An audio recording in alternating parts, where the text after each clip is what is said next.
Definisi media di lingkungan sekitar. Media pembelajaran adalah segala sesuatu yang mempermudah penyampaian atau kegiatan orang yang menyampaikan pesan dengan audiensnya. Media mampu mempermudah guru menyampaikan topik pembahasan kepada siswa.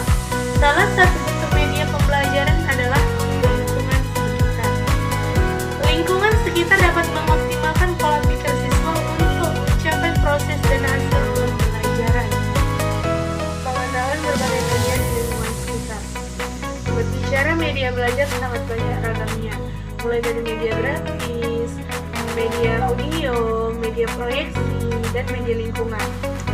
Media lingkungan akhir-akhir ini banyak dimanfaatkan oleh tenaga pengajar, yaitu secara khususnya seperti media langsung dan dapat dijumpai tanpa harus mengeluarkan biaya yang sangat besar dan waktu yang lama dalam pembuatannya. Misalnya, lingkungan sekitar dengan harapan besar siswa mendapatkan pengajaran yang sesuai. Tujuan lingkungan sebagai media pembelajaran.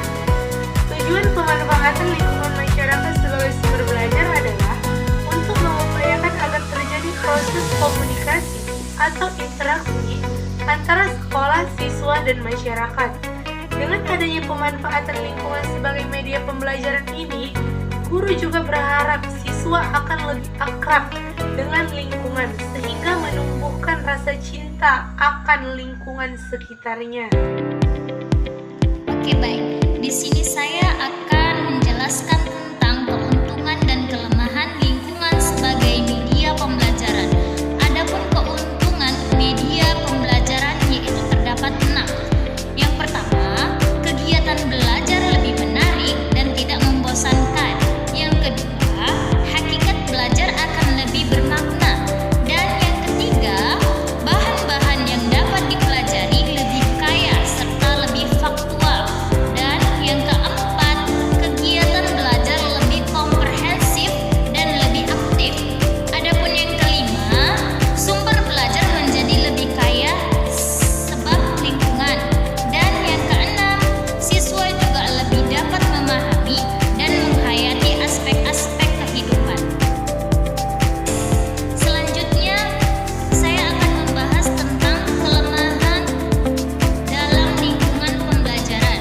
Di sini saya akan membahas 3 kelemahan lingkungan pembelajaran, yaitu yang pertama, tidak seperti pelajaran dalam kelas. Pelajaran di luar kelas harus disiapkan secara matang, karena jika kurang persiapan sebelumnya akan menyebabkan ada kesan main-main ketika pelajaran sedang berlangsung. Nah, adapun yang kedua, adanya anggapan belajar dengan lingkungan memerlukan waktu yang relatif lama. Adapun yang ketiga, banyak guru yang masih berpandangan sempit bahwa belajar hanya dilakukan di dalam kelas saja. Adapun jenis lingkungan sebagai media pembelajaran ada 3 jenis, yaitu yang pertama, jenis lingkungan sosial, yang kedua, jenis lingkungan alam, dan yang ketiga terdapat jenis lingkungan buatan. Next, selanjutnya adapun teknik menggunakan lingkungan sebagai media itu terdapat 5 teknik. Adapun yang pertama, terdapat karya wisata, yang kedua terdapat manusia sumber, yang ketiga terdapat survei desa, yang keempat terdapat pengabdian sosial, dan yang kelima terdapat kemah bahasa. Oke, selanjutnya